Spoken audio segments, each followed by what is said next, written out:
Hi, I'm Pete, and welcome to Just a Few Acres Farm. It's another day working on the MD, and man, am I getting close. It's hard to sleep at night.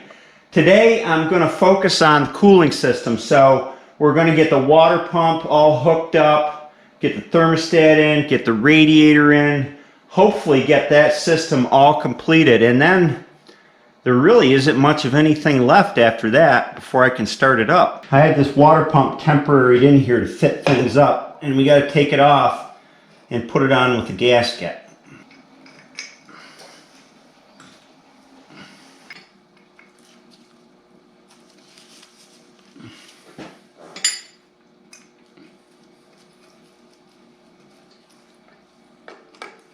Now we'll put on the alternator belt, and I'm awfully sorry to say all they had was green for these things.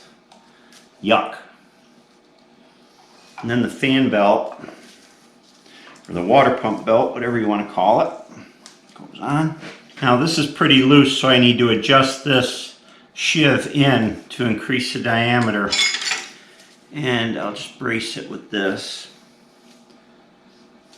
And we can turn it in.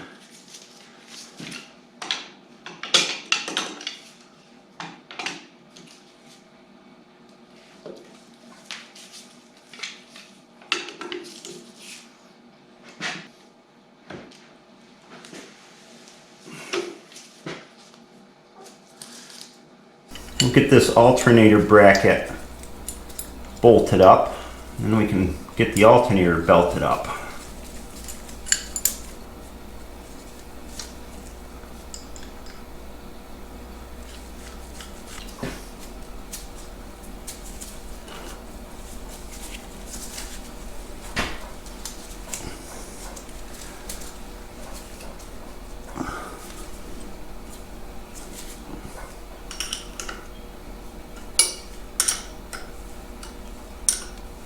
That takes care of the alternator. I just got to run the wire back here and hook that up.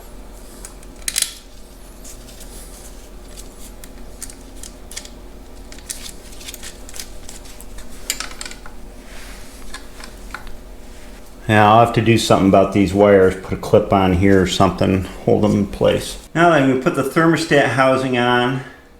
First I got to get rid of this masking here.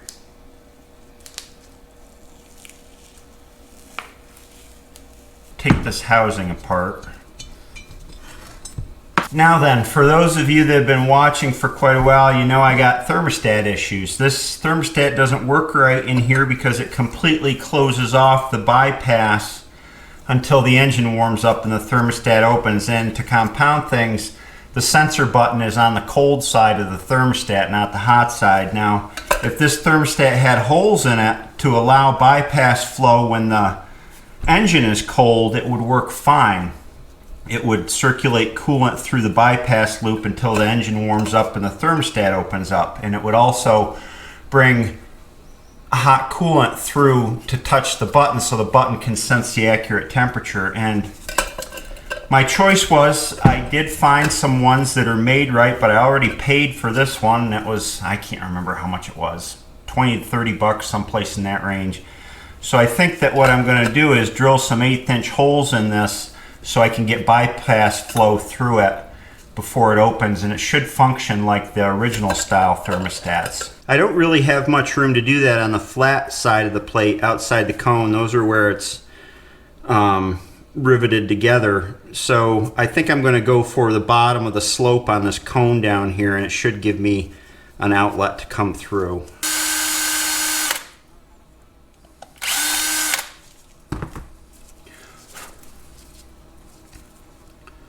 That hole goes through into the spring behind, and it should work.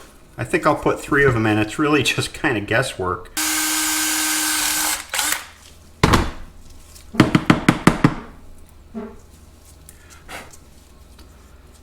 Well, here's what I did. My memory of the original style thermostats is they had big holes, because when you have holes in here, it's just going into the bypass loop until this part of the thermostat opens, this main plate down here.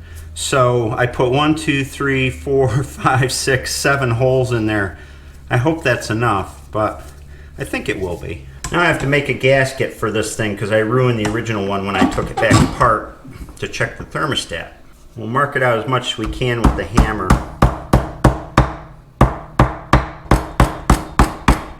And then I can trace around it to make the rest of the gasket.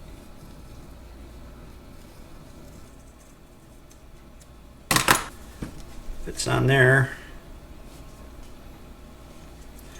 She ain't pretty, but she'll work.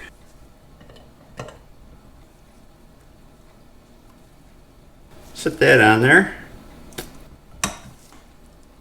This is the bypass pipe that runs from the water pump up to the thermostat. And here's something I do that I learned, I guess, from the School of Hard Knocks. These old hose connections are so pitted and rusty that sometimes it's really hard to make a watertight seal. And so I run some Permatex Right stuff around here and then set the hose on. That helps to seal it up. Boy, I've had a bugger of a time with some old tractors with these being pitted up. And I have had to take hoses off that I've done this to for various things, and they surprisingly aren't that hard to get off. But it works good.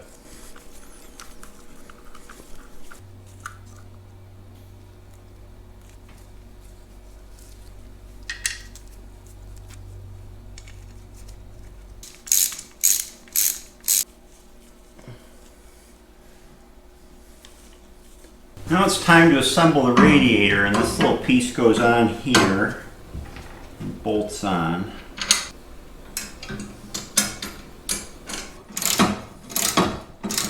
And I got to take this drive off of the water pump to put the fan on.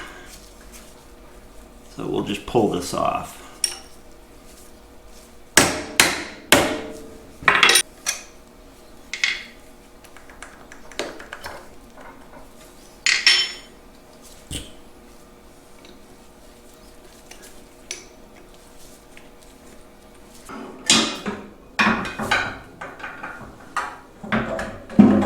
I'm debating what order I want to put this on, radiator, shroud, and fan, because that was a tight squeeze coming out of here, so I want to take a look. Everything's tight up here in front. Order is everything. All right, what I'm going to do is I'm going to put on the fan and hook up some of the hoses. Then I think I'll put the shroud down in and then drop the radiator in front of it. And we'll see how that works. That's reverse of the way I disassembled it. All right, so first of all, we're going to put this radiator hose on.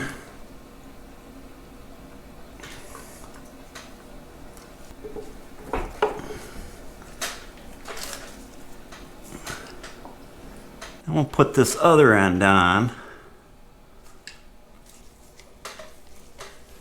Put this end on. Put the fan on.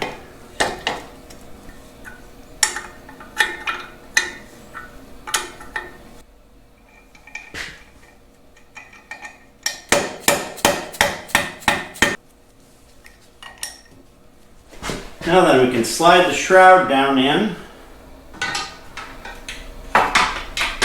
Set it back there. It'll stay. Then the hardest part, getting the radiator down in.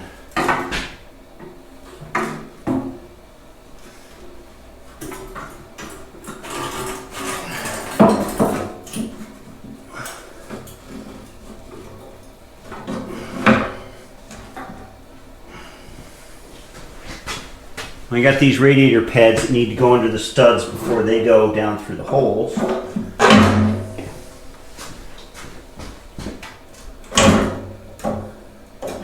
And I need to get these hoses started. Let's see.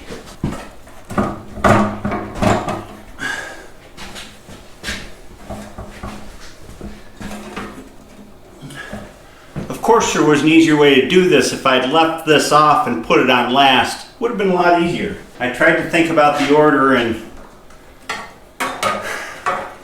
just happens.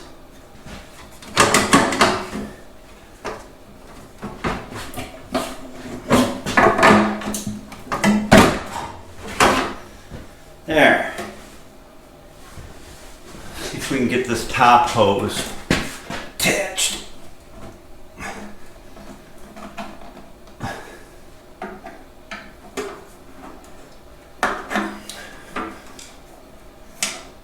I believe everything is right now. Yeah. See, I color-coded the nuts because I knew they were going on the red side of the radiator house. That thinking ahead. Black bolt heads, red nuts. Last thing I have to do with the radiator is put the nuts on the studs underneath, and this is always a fun job. I'll show you. So underneath here is the stud way up in there. And I have to put a spring, a washer, and a nut on it, and I can't even reach it. These are the new radiator studs. The old ones had castle nuts on them with cotter pins. I don't know how anybody ever got a cotter pin in there. I'm putting lock nuts on these. Here's the best way I've found to do these, and it's by no means perfect. I put the nut in short socket, and then I stack the washer on top and the spring on top of that, and then I very carefully raise it up into the hole and hope everything lines up. Usually it takes a few tries.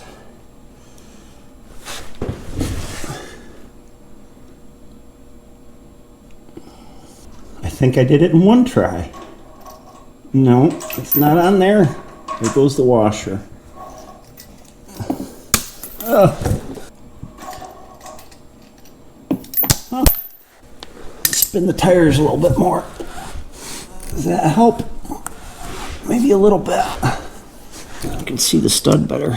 They probably made some special tool for this back in the day that would hold the washer and the spring as you raised it up in here. But without the special tool, it's like a carnival challenge, you know, throwing the ring over the bottle or catching something with a string. All right, I'm gonna have to move you guys so I can see better. Uh-huh. I got her started. Now I switch to a long socket with a swivel on it. And usually this is the easy part. We'll see.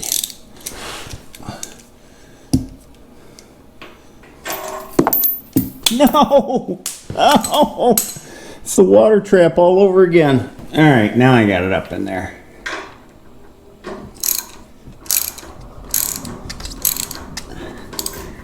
Now I want to tighten this up till I can feel some tension on the spring or some compression on the spring. But leave enough for the radiator to move if it needs to on the spring. There, that feels good. Well, this is a momentous occasion. Let me take you on a walk around here.